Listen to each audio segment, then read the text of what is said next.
ക്രിസ്തുവിൻ്റെ സമാധാനം നിങ്ങളോട് കൂടെ ഉണ്ടായിരിക്കട്ടെ. വചനകിരണത്തിലേക്ക് ഏവർക്കും സ്വാഗതം. ഒരിക്കൽ കരുത്തനായൊരു കടുവ തൻ്റെ കുഞ്ഞുമൊത്ത് കാട്ടിലൂടെ സഞ്ചരിക്കുകയായിരുന്നു. യാത്രാമധ്യേ വഴിയിൽ പേവിഷം ബാധിച്ച ഒരു നായ നിൽക്കുന്നത് കടുവയുടെ ശ്രദ്ധയിൽപ്പെട്ടു.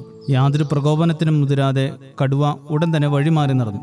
ഇത് കണ്ട കുട്ടിക്കടുവയ്ക്ക് അത്ഭുതവും ഒപ്പം തൻ്റെ അച്ഛൻ്റെ പ്രവൃത്തിയിൽ നാണക്കേടും തോന്നി. അവൻ ചോദിച്ചു, അച്ഛാ, സിംഹത്തോടും വേട്ടക്കാരോടും പോലും സധൈര്യം പോരാടുന്ന അച്ഛൻ ഈ നിസ്സാര നായയെ കണ്ട് ഭയന്ന് വഴിമാറിയത് എന്തിനാണ്?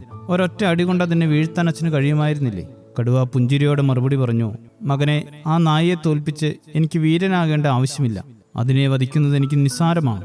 പക്ഷെ അതിൻ്റെ കടിയേറ്റാൽ പേവിഷം ബാധിച്ച് എൻ്റെ ജീവൻ തന്നെ അപകടത്തിലാകും. അർഹതയില്ലാത്തവരോടുള്ള തർക്കങ്ങളും പോരാട്ടങ്ങളും ഒഴിവാക്കുന്നത് ഭീരുത്വമല്ല, മറിച്ച് വിവേകപൂർണമായ ബുദ്ധിസാമർഥ്യമാണ്.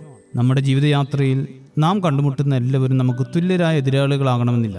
യുക്തിരഹിതമായി തർക്കിക്കുന്നവരോടും അനാവശ്യമായി പ്രകോപിപ്പിക്കുന്നവരോടും പോരാടാൻ നിൽക്കുന്നത് നമ്മുടെ വിലപ്പെട്ട സമയവും ഊർജവും നശിപ്പിക്കാൻ മാത്രമേ ഉപകരിക്കൂ. മുന്നിൽ വരുന്ന എല്ലാ പ്രതിബന്ധങ്ങളോടും മല്ലിടുക എന്നതല്ല വിവേകം, മറിച്ച് അപകടകരമായ സാഹചര്യങ്ങളെയും വ്യക്തികളെയും പുഞ്ചിരിയോടെ അവഗണിച്ച് മുന്നോട്ട് നീങ്ങുന്നതാണ് യഥാർത്ഥ ധീരത. ഈ വലിയ ജീവിത സത്യം നോമ്പുകാലത്ത് നാം ആർജിക്കേണ്ട ഏറ്റവും വലിയ പുണ്യമാണ്.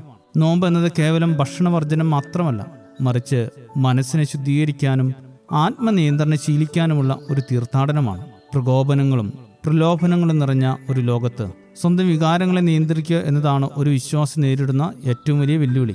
ക്രിസ്തു മരുഭൂമിയിൽ വെച്ച് പിശാചിന്റെ പ്രലോഭനങ്ങളെ വിവേകം കൊണ്ട് നേരിട്ടതുപോലെ നമ്മെ പാപത്തിലേക്കും ക്രോധത്തിലേക്കും നയിക്കുന്ന പേപ്പട്ടികളെ പോലുള്ള ദുഷ്ടചിന്തകളെ തിരിച്ചറിയാൻ, അവയിൽ നിന്ന് മാറി നടക്കാൻ ശീലിക്കേണ്ടിയിരിക്കുന്നു. എല്ലാ പ്രലോഭനങ്ങളോടും പ്രതികരിക്കേണ്ടതില്ല എന്ന് തിരിച്ചറിയുന്നിടത്താണ് ആത്മീയ വിജയം തുടങ്ങുന്നത്.